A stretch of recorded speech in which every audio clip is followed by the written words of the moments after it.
What is up, my dudes? So,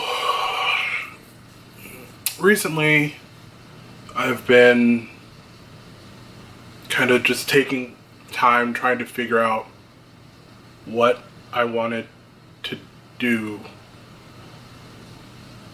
You know, like I have this nonsense ass channel, and you know there's like 6 of you who actually watch these videos, for which I'm grateful. But you know, I did kind of create this channel as a means of this is so sad, kind of talking about all the things that like my friends and family don't actually care to listen to me talk about.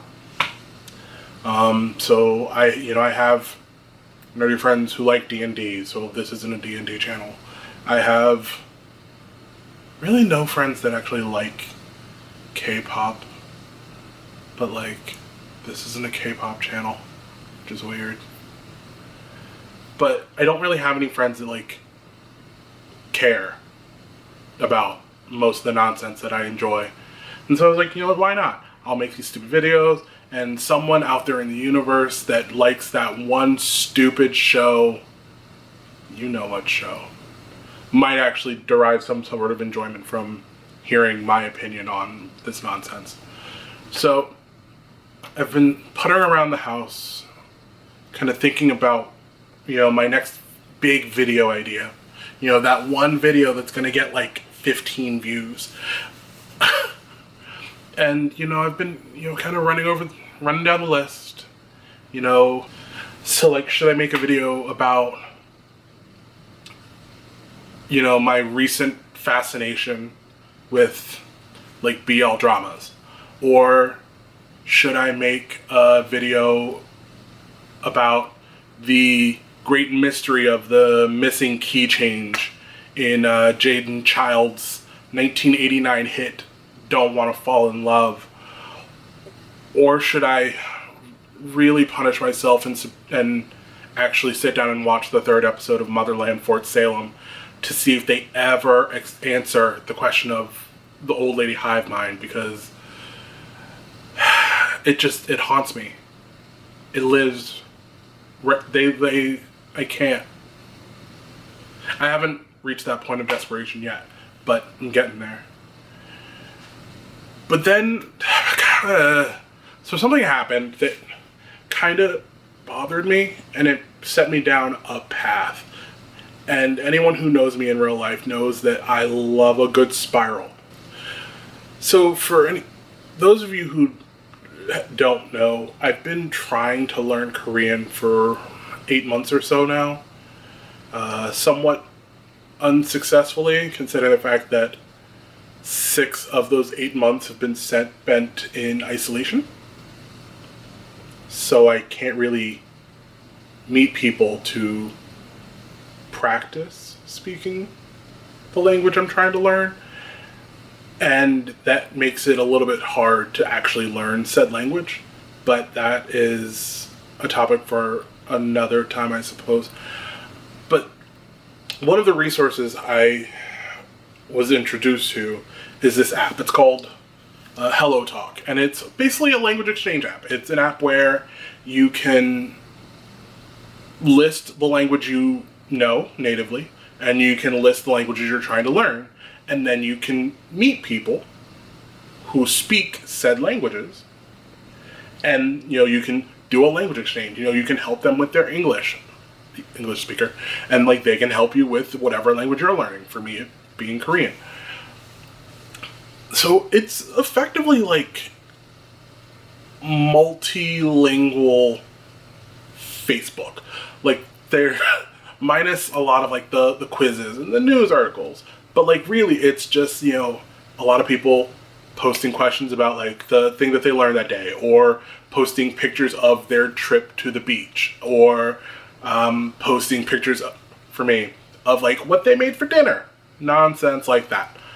And you know, people can correct your posts, and they can comment about how delicious that looks, and oh my god, I love the beach, and oh my god, have you been to this beach? And it's kind of just a way of like meeting people who have similar interests and goals, and then more can grow from there. So I've had this app and have been using it for probably basically the 6 months I've been locked up. And I've met some really, really nice people there. And like then they're all super kind and super helpful and are really encouraging and willing to like put in the work to help you improve, which is great. But I made a mistake of not realizing that not everywhere is the same as where I am. So I posted this, and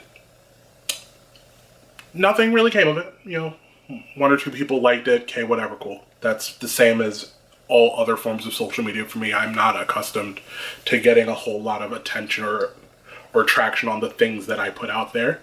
This channel being an example of that.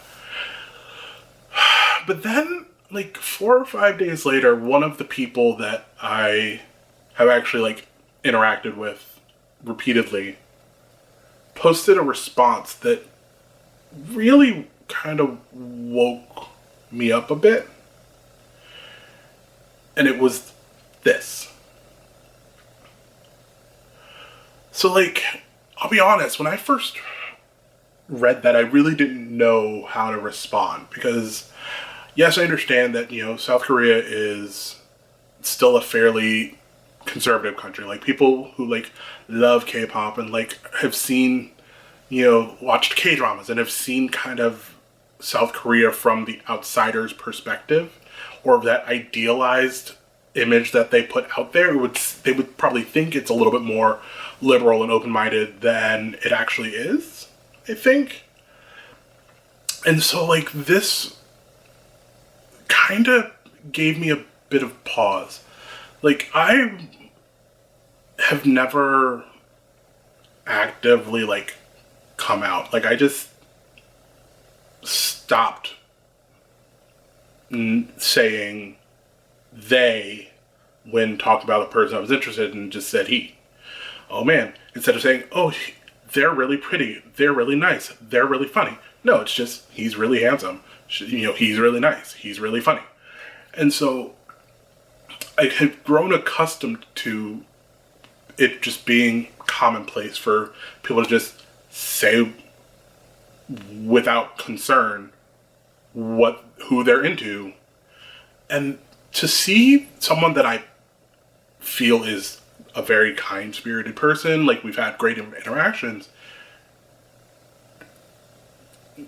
instead of just taking what I said at face value, is like, oh wait, actually I think you meant this, right? Which is not a conversation I've had to have in 15 years. Really, really set me on one of my telltale spirals. And so, like, and I think I've mentioned this before, like, I think in a perfect world, I would love to, like, live in Korea, like, maybe for, like, a year. Just take a year, you know, pack up everything, hop a flight, you know, once everyone gets everything sorted and Americans are allowed to leave the country again. Like, I think that would be really, really cool. And, like, I've always had a list of concerns about that. You know, what am I going to do while there? Like, what am I going to do for work? I work in an industry, I work in the restaurant industry, and I've done so for 15 years, but, like, I'm not gonna, you know, fly over to Seoul and just get a job as a restaurant manager. Like, the restaurant industry in South Korea is very different from what it is here. I was talking to someone about what I do here and explaining, you know, the various tasks and jobs in the front of house.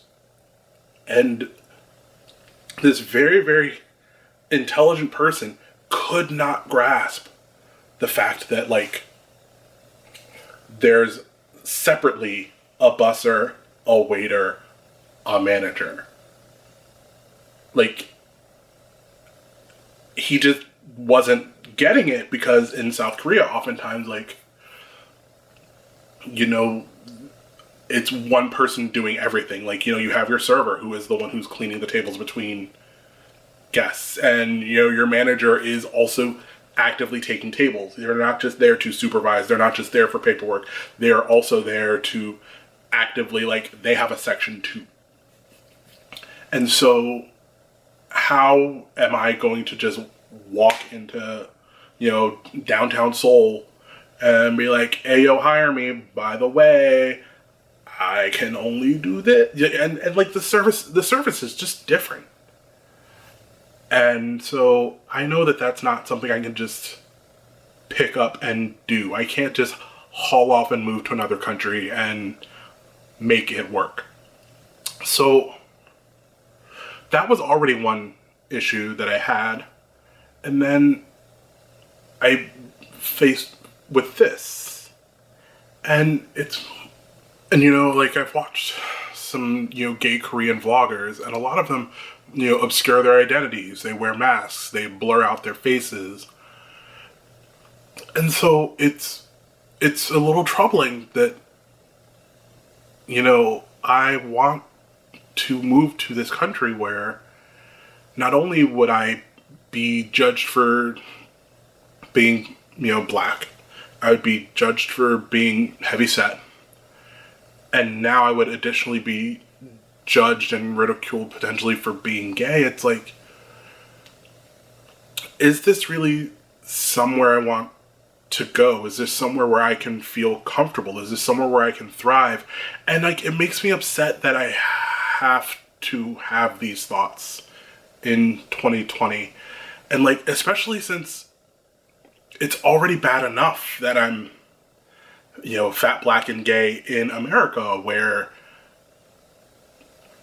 two of those things could easily cause me to walk out my door and not be able to walk back in.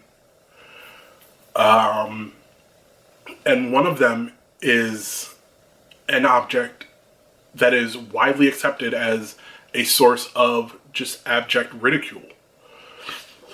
So it kind of makes me wonder, like, where can I go and not be the butt of the joke? Because, like, I'm not a joke. I'm a decent human being that, you know, cares about my friends and family, and, you know, loves music and movies and video games and reading books, and has this passion for learning this language. But at this point, I feel the prospect of joy in, you know, adventure and spending, you know, what could be a great, for all I know, could be a great year of my life, potentially, if I do actually nut up and do this. Like, am I going to just go from being an object of ridicule here to being an object of ridicule there?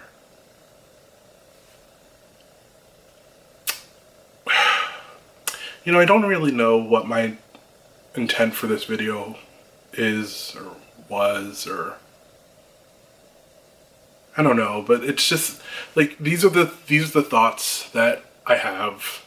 And, you know, I feel like there are a lot of people out there who need to have conversations that they aren't able to have because people don't ask them the right questions. So I suppose that, ask someone that you know that could potentially be going through it, what's up? And don't believe them when they say that they're fine. Because, like, everyone has concerns that they're probably not willing to actually speak on, because they don't want to hassle you. And oftentimes they feel like even though you're asking, you don't necessarily want to hear. So have the conversation. Go there. And, you know,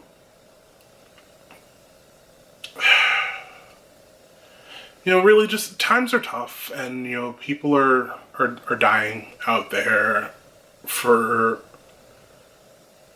so many needless reasons, and I think it's just important that we take the time to love each other a little bit more,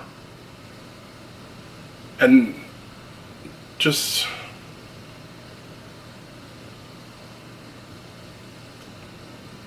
like, I get it, we're all isolating and going through it, but we're all kind of in this together, and so I think we should just, I don't know. Yeah, that's really all I had. Just had to vocalize the concerns, had to get them from in here out there, so that way they can stop living rent free, I suppose. So, take care of yourselves, take care of each other, wash your hands, and take a shower. Bye, guys.